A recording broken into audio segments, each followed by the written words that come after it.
అసలు దేవుడు ఏం ఆలోచించి ఇద్దరు మనుషులను తీసుకొచ్చి భార్యాభర్తలు చేస్తారో నాకు అర్థం కాదు. మమ్మల్ని చూడండి, అసలు ఏ అభిప్రాయాలు మ్యాచ్ అవ్వవు. ఆయనకి ఇంట్లో కూర్చొని ఫోన్ చూసుకుంటూ రెస్ట్ తీసుకోవడం అంటే ఇష్టం. నాకేమో ప్రతిరోజు బయట తిరిగిరమన్నా తిరిగి వస్తాం. నాకు బయట ఫుడ్ తినడం అంటే చాలా ఇష్టం. మా హస్బెండ్కి ఏదైనా ఇంట్లోనే వండి పెట్టాలి. మా హస్బెండ్ టీ కాఫీలు అస్సలు తాగరు. నాకు టీ లేనిదే రోజు గడవదు. ఎన్నిసార్లు అయినా తాగుతా. నేను ఏ అకేషన్ అయినా ఫెస్టివల్ అయినా చిన్న చిన్న మెమరీస్ని కూడా ఫొటోస్ వీడియోస్ తీసుకోవాలనుకుంటా. కానీ మా హస్బెండ్కి అసలు ఫొటోస్ దగ్గరే ఇష్టం ఉండదు.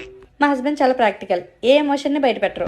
మరి నేను ఎంత ఎమోషనల్ అంటే ఆనందం వచ్చినా బాధ వచ్చినా ఏడుపే వస్తుంది.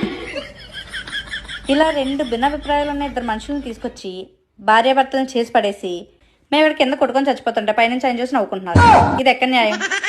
మీరే చెప్పండి, అసలు ఇది ఎక్కడ న్యాయం? అసలు దేవుడు ఏం ఆలోచించి